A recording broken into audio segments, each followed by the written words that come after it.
우리나라 창작동요의 아버지라고 불리우는 윤석중 시인이 있습니다.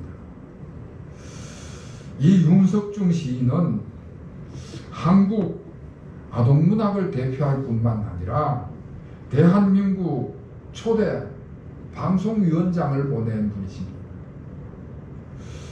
신앙도 아주 돈독한 분이신데 이분의 동시 중에 꽃밭이라는 제목을 가지고 있는 동시가 있어요. 아기가 꽃밭에서 넘어졌습니다. 정강이에 새빨간 피. 아가가 으악 울었습니다. 한참 울다 자세히 보니 그건 피가 아니고 새빨간 꽃잎이었습니다. 꽃밭에서 놀던 아기가 넘어졌는데 정강이가 아파서 내려다보니까 새빨간 피가 보이는 거예요. 그래서 으악 하고 울었는데 한참 울다가 자세히 보니까 그게 피가 아니라 새빨간 꽃잎이 정강이에 묻어 있었다 하는 내용의 시입니다. 무슨 뜻인가 하면은 우리가 살다 보면은 때로는 꽃밭 같은 환경에서도 넘어질 때가 있다는 것입니다. 그래서 상처가 나서 고통을 당하지만은 그러나 그 상처가 꽃으로 피어나는 순간도 찾아온다. 그것이 마법같이 기적처럼 피가 꽃이 되는 경우를 경험한다 하는 이야기입니다. 믿음의 조상인 아브라함이 꽃밭에서 넘어졌습니다. 하나님의 꽃밭에서 넘어졌습니다. 하나님께서 저 갈대아 우루 땅 그 산골에 살고 있는 아브라함을 불러내가지고 하나님의 약속의 땅 가나안 땅으로 불러들였습니다. 그런데 오늘 10절 말씀에 보면은 그 땅에 기근이 들었다 말씀을 하고 있습니다. 여러분, 그 당시 농경사회에 살고 있던 아브라함에게 있어서 기근이 들었다 하는 것은 굉장한 경제적인 타격을 입었다는 이야기가 되는 것입니다. 지금 우리나라는 농경시대를 지나서 도시산업화 시대로 변했습니다. 그런데 저 북한은 아직도 그 농경사회를 벗어나지 못해가지고 기근이 찾아오면 지금도 기근이 들어가지고 북한의 경제적인 타격이 엄청나다는 뉴스를 우리가 듣습니다. 그러니 아브라함 때에야 두말할 것도 없지 않겠습니까? 기근을 만나서 굉장한 어려움에 부닥쳤습니다. 하나님의 꽃밭에 고난이 찾아온 것입니다. 그래서 아브라함이 으아 하고 우는 거예요. 오늘 본문의 말씀은 아브라함이 그 경제적인 어려움에서 실패를 했다는 이야기입니다. 믿음의 조상인 아브라함이 그 경제적인 어려움 속에서 왜 실패를 했는가? 아브라함이 그 땅에 기근이 들어왔을 때에 그 어려움을 찾아왔을 때 그 어려움을 극복하지 못하고 그 경제적인 어려움 속에서 실패를 한 이야기를 하고 있습니다. 여러분, 경제적인 충격은 인생을 살아가는 사람에게 있어서 아무도 예외일 수는 없는 것입니다. 인생을 살아가는 사람치고 경제적인 타격으로부터 자유로울 수 있는 사람은 아무도 없습니다. 그래서 문제는 내가 내 삶에 이런 경제적인 충격이 다가왔을 때 나는 어떻게 대처해 나가야 될 것인가? 성도로서, 그리스도인으로서 이런 경제적인 시련이 닥쳤을 때에 어떻게 극복해 나갈 수가 있느냐 하는 것이 아주 중요한 질문이 되는 것이지.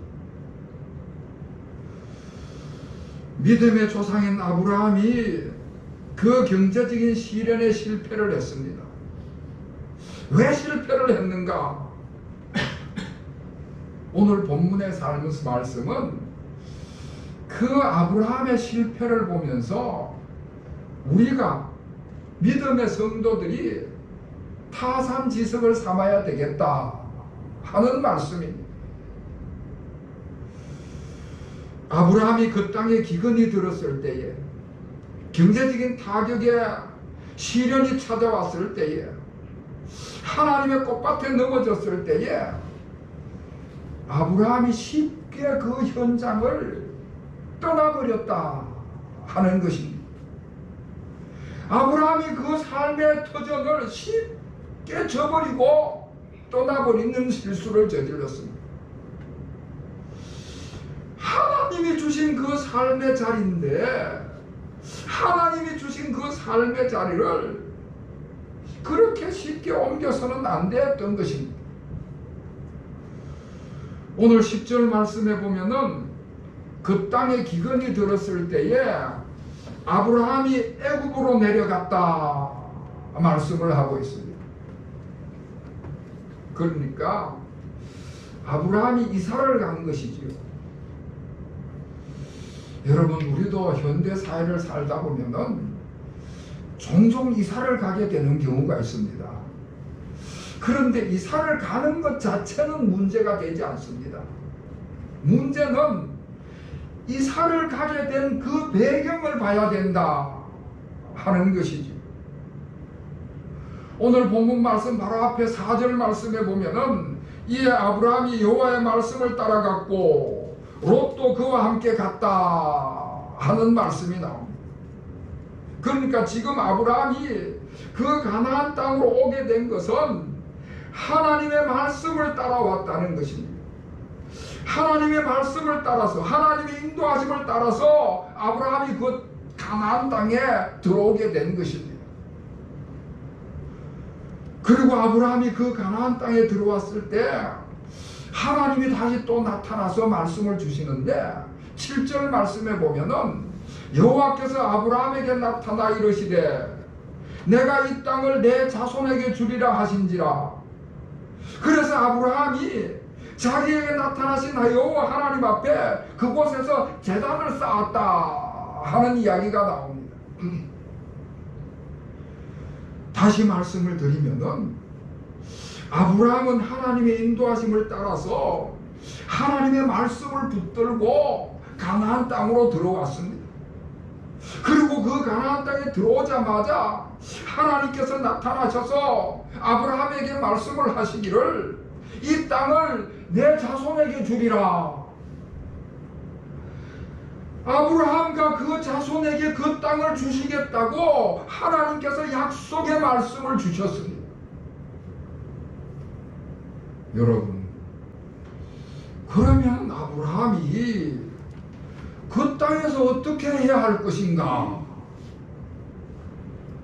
당연히 기근이 왔다 하더라도, 경제적인 타격을 좀 입었다고 하더라도 하나님의 약속을 믿고 좀 기다려야 되지 않았겠습니까? 그런데 이 아브라함이 어려움이 생겼다고, 경제적인 타격이 왔다고 해서 그 땅을 포기하고 애굽으로 이사를 가버리고 만 것입니다. 하나님의 약속을 믿질 못하고 하나님의 약속을 포기하고 인간적인 방법을 택해버렸습니다. 사실 우리도 인생을 살아가면서 인생의 그런 문제에 부닥치게 되면은, 우리 앞에 장애물이 생기면은 참 난감할 때가 있지요. 참 쉽게 판단하기 어려울 때가 있습니다. 그럴 때 우리 성도들이라면은 뭘부터 해야 되느냐? 인간적인 방법으로 내 삶의 장을 쉽게 도피할 것이 아니라 하나님의 뜻을 묻고 하나님의 말씀부터 붙드는 작업을 시작해야 된다는 것입니다. 여러분, 하나님을 믿으면 만사형통하리라 하는 이야기는 우리가 좀 생각을 해봐야 됩니다. 오늘 금방 우리가 부른 그 찬송 속에서도 만사형통이라는 단어가 나오는데, 이걸 우리가 잘 이해를 해야 되는 것은요, 그 만사형통이라는 것은 무슨 일을 만나든지 만사형통하리라 그랬는데, 그 무슨 일을 만난다는 것은 별의별 일을 다 만난다는 것입니다. 그 별의별 일 속에는 또 여러 가지 어려움도 다 그 속에 내포가 되어 있다는 이야기입니다. 그래서 예수님께서도 요한복음 16장 33절에서 세상에서 너희가 환난을 당하나 하는 말씀을 합니다. 우리가 세상에서 환난을 안 당한다고 하는 것이 아니라 너희가 세상에서 환난을 당한다는 말씀을 해주고 있습니다. 우리가 그리스도임에도 불구하고, 우리가 하나님을 믿는 하나님의 자녀임에도 불구하고, 우리가 이 땅의 삶을 살아갈 때에 환난은 수시로 우리에게 찾아온다는 이야기입니다. 자, 그런데 로마서 8장 28절 말씀에 가면 사도 바울이 이런 이야기를 합니다. 그 모든 것들이 합력하여 선을 이루느니라. 우리가 별의별 일을 다 만나는데 그 별의별 일들을 하나하나 짚어보면은 그 속에는 이런저런 어려움이 다 내포되어 있는데, 그런데 그런 어려움은, 그런 별의별 일들을 다 겪으면서 종래에는 그 모든 일들의 뒤를 되돌아보면은 그 속에 하나님의 뜻이 숨어 있었다 하는 것을 보게 된다는 것입니다. 그리고 그 결과가 형통이라고 하는 말씀입니다. 할렐루야. 여러분, 우리가 인생의 장에서 폭풍우를 만날 수가 있지요. 경제적인 시련을 겪을 수가 있지요. 불의의 사고도 안 당한다고 할 수가 없지요. 때로는 다양한 방법으로 우리에게 시험을 걸어오기도 하고요, 교묘한 방법으로 우리를 유혹하는 그런 경우도 있습니다. 그럴 때 우리가 쉽게 우리의 삶의 자리를 옮겨서는 안 된다는 말씀입니다. 우리 주변에도 보면은 하나님의 은혜로 우리 주님의 십자가 연총으로 구원받아서 주님의 품 안으로, 주님의 품인 우리 교회 안으로 들어온 성도들이 있어요. 그런데 이런저런 이유를 내세워서 쉽게 이 구원의 자리를 벗어나는 성도들이 있습니다. 조그마한 시험 앞에서 교묘하게 걸어오는 그 유혹을 못 이겨나가지고 하나님이 불러서 드린 이 하나님의 품 안에, 이 교회 안에 머물지 않고 쉽게 교회를 벗어나는 그런 성도들을 볼 때에 그 마음이 안타깝기가 거지가 없지요. 주님의 뜻을 찾기보다는, 하나님의 인도하심을 구하기보다는 세상의 기준과 판단에 따라서, 자기의 이기적인 목적을 따라서 삶의 자리를 옮겨가는 것입니다. 여러분, 그것이 아브라함의 실수였습니다. 하나님의 꽃밭에서 넘어졌는데 그 하나님의 꽃밭을 쉽게 벗어나버리고 만 것입니다. 자, 그리고 아브라함의 두 번째 실패의 원인은 하나님 앞에 제단 쌓기를 소홀히 하는 행동을 했습니다. 아브라함이 이런 기근에 빠졌을 때에, 경제적인 타격을 입었을 때에 기도를 하지 않았습니다. 여러분, 우리가 인생을 살아가면서 우리의 생존에 있어서 절대적인 세 가지를 이야기하라면은 입을 옷이 있어야 되고, 먹을 양식이 있어야 되고, 살아갈 집이 있어야 된다. 그래서 우리가 흔히 의식주, 이 의식주의 문제가 해결되어야 된다. 그리고 이야기를 하지 않습니까? 그런데요, 아브라함에게 있어서는 이 의식주 문제보다도 더 급한 것이 있었는데, 그게 제단 쌓는 일이었습니다. 아브라함은 어디를 가든지 집을 짓기 전에 먼저 제단부터 쌓았고요, 어디를 가든지 먹을 양식을 구하기 전에 먼저 제단부터 쌓았습니다. 그래서 주경학자들은 아브라함의 인생은 제단 쌓는 인생이다, 그렇게까지 이야기를 했습니다. 그런데 오늘 본문 말씀에 보면은 아브라함이 제단 쌓는 모습이 보이질 않는 거예요. 오늘 본문 말씀을 읽어보면은 아브라함이 기도하는 모습이 보이질 않는 것입니다. 제단 쌓는 인생이라고 주경학자들이 아브라함을 축켜 세웠는데, 정작 아브라함이 제단을 쌓아야 될 때 제단을 쌓지를 못하는 실수를 저질렀습니다. 기도를 해야 될 시간에 기도하지 않는 실수를 저지르고 만 것입니다.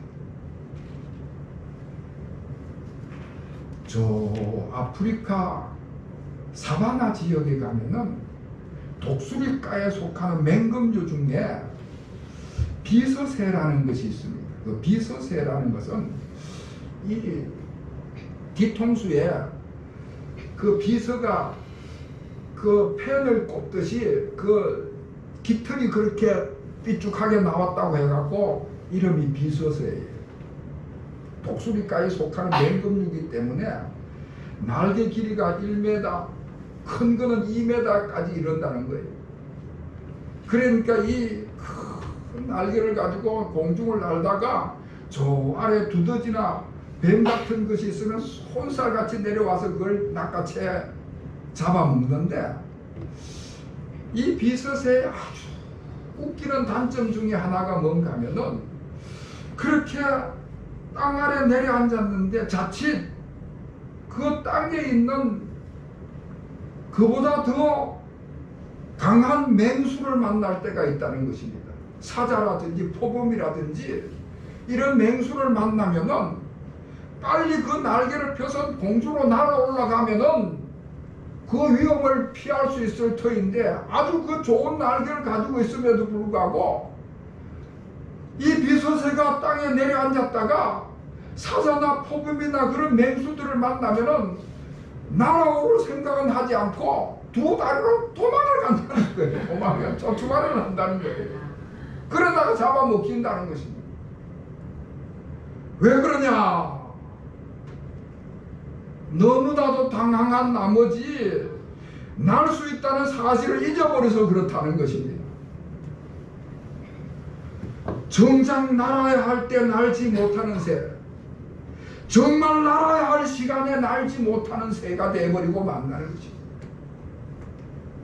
다시 말해서 정말 기도가 필요한 때에, 정작 기도해야 될 그 시간에 기도하지 못하는 성도라면은 죽은 믿음을 가진 자다 하는 말씀을 해주고 있습니다. 오늘 본문 말씀에도 기도가 필요한 시간에 기도하지 않는 아브라함의 모습을 볼 수가 있습니다. 제단을 쌓는 아브라함의 모습을 볼 수가 없는 것이지. 결국 아브라함이 애굽으로 내려갔다가 온갖 수모를 겪고 온갖 수치를 당하는 모습을 볼 수가 있습니다. 그 낯선 나라, 그 낯선 문화에 내려갔더니 그곳 사람들이 아브라함의 아내 사레가 얼마나 아름다운지 그 아내를 뺏어가려고 아브라함을 죽이려고 하는 거예요. 그러니까 이 아브라함, 믿음의 조상이라는 이 아브라함이 자기 안 죽으려고 자기 아내는 아내라고 안 하고 누이라고 속여가지고 결국 그 아내가 애굽의 바로 왕에게 빼앗겨서 궁중에 들어가 버리고 마는 것입니다. 얼마나 수치스러운 모습입니까?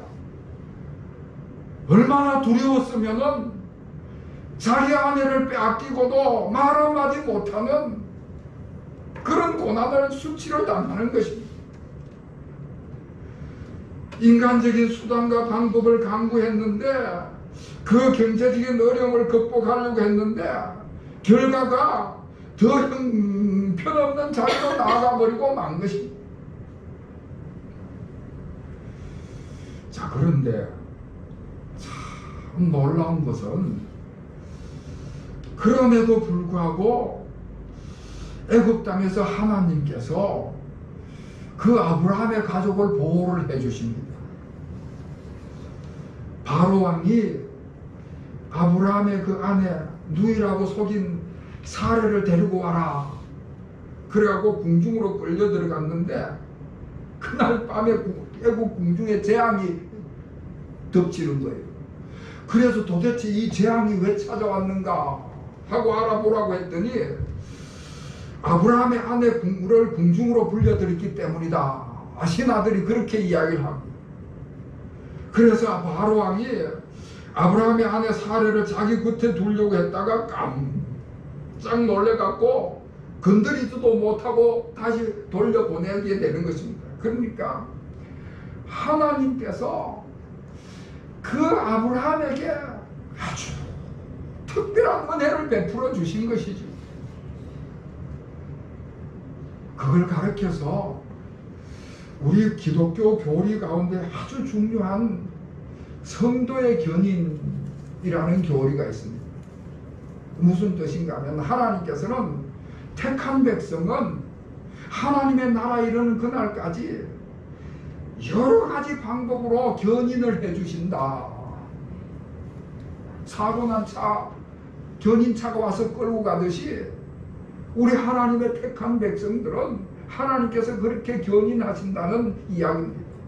그래서 요한복음 10장 27절에서도 예수님께서 하시는 말씀이 내가 저희에게 영생을 주노니 영원히 멸망치 아니할 터이요 또 저희를 내 손에서 빼앗을 자가 없느니라. 할렐루야. 자, 이제 말씀을 마치겠습니다. 아브라함이 하나님의 꽃밭에서 넘어졌을 때 지레급을 먹고 도망을 쳤습니다. 그럼에도 불구하고 하나님께서는 하나님의 택한 백성 아브라함을 구원해 주셨습니다. 아브라함이 구원을 받긴 받았지만은 많은 상처를 입은 구원을 받은 것이지. 물론 그 상처가 기적적으로 꽃이 되긴 했습니다만은 아무런 수모든 수치든 엄청나게 당한 것이지. 사랑하는 성도 여러분, 우리가 삶을 살아가다 보면은 생활이 어려워지고 시련을 당하고 그런 순간들이 있을 수가 있습니다.